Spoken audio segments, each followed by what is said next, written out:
வணக்கம் பக்தி info channel நேர்களே, நான் உங்கள் அன்பான சயின்டிஃபிக் வேதிக் அஸ்ட்ராலஜர் அஸ்ட்ரோரஞ்சி பேசுகிறேன். நல்லது நினைப்போம், நல்லதே நடக்கும். இந்த வீடியோவில் நம்ம என்ன பார்க்க போறோம்னா, ரிஷபராசிக்காரர்களுக்கு ஆகஸ்ட் 2026 எத்தகைய ஒரு மாதமாக, பலாபலன்கள் நிறைந்த ஒரு மாதமாக இருக்க போகுதுங்கிறத சயின்டிஃபிக் வேதிக் அஸ்ட்ராலஜி முறையில் எதையும் மிகைப்படுத்தாமல் உள்ளது உள்ளவாறு பரிகாரங்கள் அருள்வாக்கு சொல்கிற மாதிரிலாம் போகாமல் ஒரு கிரகமும் ராசிக்கு இது மாதிரி இடத்துல சஞ்சரிக்கும் பொழுது, இந்தந்த டிகிரியில சஞ்சரிக்கும் பொழுது, இந்திய வேத ஜோதிட அடிப்படையிலான அறிவியல் சார்ந்த சாஸ்திரமாகிய நம்மளுடைய சாஸ்திரத்துல சயின்டிஃபிக்கா பார்க்கும் பொழுது, சயின்டிஃபிக் வேதிக் அஸ்ட்ராலஜி முறையில எப்படி பலன்கள் நமக்கு வரப்போகுது, ஷார்ட் டேர்ம் எப்படி இருக்க போகுது, லாங் டேர்ம் எப்படி இருக்க போகுது, இந்த ஆகஸ்ட் மாதம் எது மாதிரி விஷயமாக நாம எதிர்பார்க்கலாம் அப்படிங்கிறத துல்லியமாக பார்க்க போகிறோம். இப்போ பாருங்க, ரிஷபராசிக்காரர்களுக்கு இந்த மாதம் ஆரம்பிக்கும் பொழுதே ராசி அதிபதியாகிய சுக்கிரன் 5ஆம் இடத்துல இருக்கிறார். 5ஆம் இடத்துல நீச்சம் பெறுகிறார், சனியின் பார்வை பெறுகிறார். ஸோ இது வந்து என்ன தெரியுதுன்னா, ரிஷபராசிக்காரங்க நம்ம எதிர்பார்க்கக்கூடாது. ஆகஸ்ட் மாதம் சில விஷயங்கள் அப்படி இப்படி தான் இருக்கும். ஹார்ட் ஒர்க் நிறையா பண்ண வேண்டி இருக்கும், அலைச்சல்கள் நிறையா இருக்கும். ஆனால் அதுக்கு ரிசல்ட் கொஞ்சம் சுமாராக தான் இருக்கும். ஏன்னா ராசி அதிபதி சனியின் பார்வை பெற்று நீச்சமாக இருக்கும் பொழுது நம்ம எதிர்பார்ப்புகளை வளர்த்து கொள்ளாதீர்கள். ஆகஸ்ட் மாதம் அடுத்து வரக்கூடிய மாதத்தில் சிலது நடக்கலாம். ஆகஸ்ட் மாதம் கொஞ்சம் மெயின்டெனன்ஸ் மோடில் இருக்கக்கூடிய ஒரு மாதமாக இருக்குங்கிறத தெரிஞ்சுக்கணும்.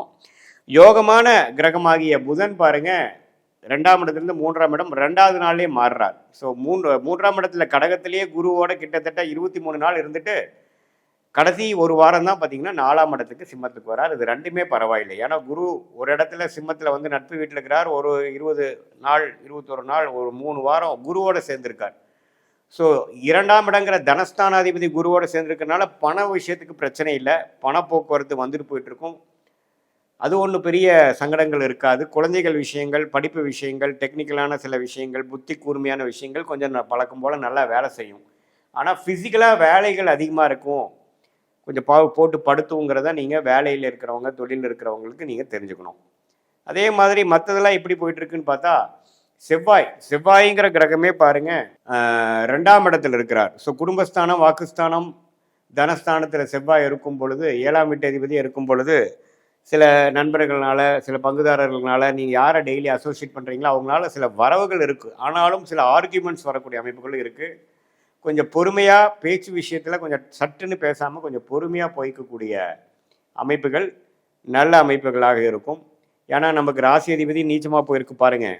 ஸோ நாம் பாட்டு கடன் நம்ம நினச்சதெல்லாம் பேசுகிறோம்னா ஆல்ரெடி நம்ம கரெக்டாக பேசுகிறோமாங்கிறது தெரியாது. ஸோ அதனால் கொஞ்சம் பொறுமையாகவும் நிதானமாகவும் புத்தி கூர்மையை யூஸ் பண்ணி சமயோஜிய புக்தியோடு நம்ம செயல்படக்கூடிய ஒரு மாதமாக ரிஷபராசிக்காரருக்கு இருக்குது. இந்த காலத்தில் வந்து புதுசாக அதை ஆமிக்கிறேன் இதை ஆமிக்கிறேங்கிறதெல்லாம் கொஞ்சம் யோசிச்சு பண்ணணும். இல்லைன்னா அடுத்து வரக்கூடிய ராகுகதி பயிற்சிக்கு அப்புறம் பண்ணலாம். அதை வரக்கூடிய அடுத்த வீடியோவில் பார்க்கலாம். இந்த மாதம் நீங்கள் என்னென்னா பண விஷயம் இருக்கிறத அப்படியே மெயின்டைன் பண்ணிக்கலாம். என்னென்ன உறவுகள் சம்மந்தப்பட்ட விஷயங்கள், குழந்தைகள் சம்மந்தப்பட்ட விஷயங்கள், வியாபாரம், தொழில், அது மாதிரி விஷயங்கள்லாம் பண்ணிக்கலாம். இந்த மாதத்தில் நம்ம வந்து வேலை மாறலாமா, இந்த நேரத்தில் நம்ம புதுசாக ஒன்று ஆரம்பிக்கலாமா அப்படின்னு கேட்டால் நோ. ஏன்னா நமக்கு ராசி அதிபதி பலமாக இல்லை. ஸோ அதனால் இப்போ நம்ம எடுக்கக்கூடிய முடிவுகள் கொஞ்சம் பின்வளைவுகளை கொடுக்கக்கூடிய அமைப்புகள் இருக்கக்கூடிய அமைப்பு இருக்கிறதுனால கொஞ்சம் பொறுமையாக விவேகமாக, வேகத்தை காட்டிலும் விவேகமாக செயல்பட வேண்டும் என்பதை நாம் தெரிந்து கொள்ள வேண்டும். மற்றபடி பார்த்திங்கன்னா, குருவின் பார்வை 11ஆம் இடத்துல இருக்க சனிக்கு விழுகிறதுனால, சனி 11 இருக்கிறது மிகப்பெரிய ஒரு சப்போர்ட். அப்படி ஒன்றும் பெருசாக வாழ்வாதாரம் இழக்கிற அளவுக்கு மோசமாக இல்லை. ஏன்னா சனி 11லேருந்து குரு பார்வை பெறும் பொழுது அது சனி தசையே போயிட்டுருக்கக்கூடிய ரிஷபராசிக்காரர்களுக்கெல்லாம் இன்னுமே நல்ல பலன்கள் தான் இருக்க போகுது. அதனால் தவறு இல்லை. 5ஆம் இடத்துல சுக்கிரன் இருக்கிறனால இந்த காதல் விஷயங்கள், பெண்கள் விஷயத்துலலாம் இது கொஞ்சம் ரிஷபராசிக்காரர்கள் கொஞ்சம் கேர்ஃபுல்லாக இருங்க.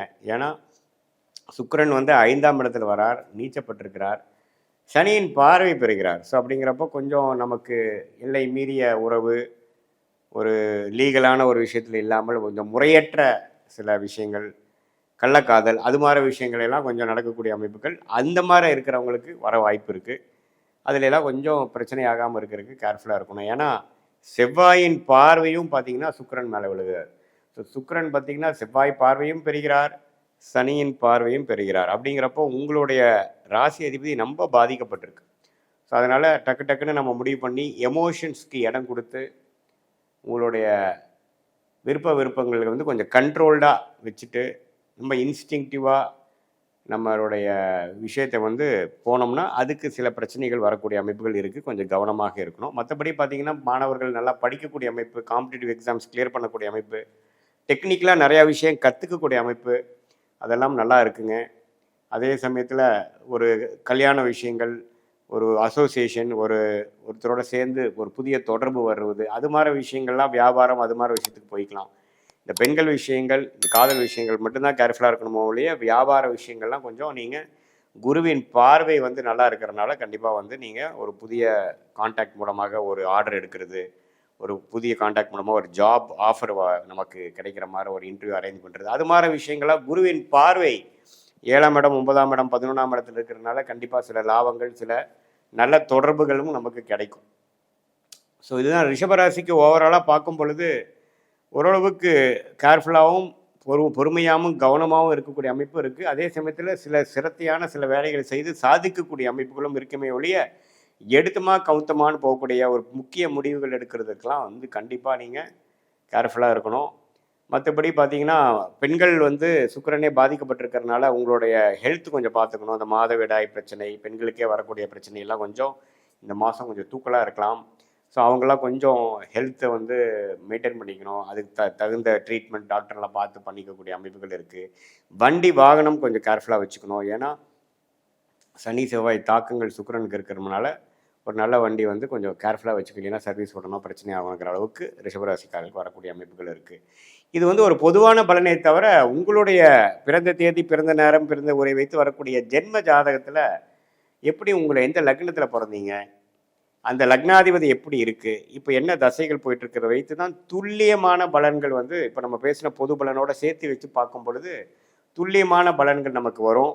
அடுத்து வரக்கூடிய 3 மாதம், அடுத்து வரக்கூடிய 6 மாதம் எப்படி இருக்க போகுது, சயின்டிஃபிக் வேதிக் அஸ்ட்ராலஜி முறையில் நம்ம ஒன்று ஒன்றும் பார்க்கும் பொழுது எப்படி வந்து உங்களோட யோகமான தொழில் என்ன, எந்த துறையில் அதிக லாபம் வரும், எந்த துறையை நமக்கு ஆகாது, வியாபாரமாக தொழிலா, வெளிநாடா, அல்லது உத்தியோகம்னு எடுத்துகிட்டோன்னா நம்ம ப்ரைவேட் செக்டாரா அல்லது அரசு உத்தியோகமா, எது மாதிரி துறை நமக்கு வரும், மீடியா துறையா, அல்லது படிப்பு பார்த்திங்கன்னா படிப்பு சார்ந்த தொழில் தான் பண்ணுவீங்களா, அல்லது வேறு மாதிரி லைனில் போவீங்களா, அல்லது மெடிக்கல் ரிலேட்டட் ரியல் எஸ்டேட் அது மாதிரியா, அல்லது ஐடி சாஃப்ட்வேரா, அல்லது எதுவுமே இல்லாமல் அக்ரோ ரிலேட்டடாக போவீங்களா, எது வந்து உங்களுக்கு நல்லா இருக்குங்கிறது உங்களுடைய ஜாதகத்தில் இருக்கிற ஒரு கிரகத்தோட ஸ்தானபலம், திக்பலம், திருப்பலத்தை வைத்து டிகிரி அடிப்படையில் பார்த்து சயின்டிஃபிக் வேதிக் அஸ்ட்ராலஜி முறையில் நம்ம பார்க்கும் பொழுது அடுத்து வரக்கூடிய வாழ்க்கையில் எடுக்கக்கூடிய முடிவுகளை சரியான முடிவுகளாக எடுத்து தேவையற்ற முயற்சிகளை தவிர்த்து வாழ்க்கையில் எளிதில் வெற்றி பெற முடியும் என்று சொல்ல விரும்புகிறேன். மீண்டும் மற்றொரு காணொளியில் சந்திப்போம். நன்றி, வணக்கம்.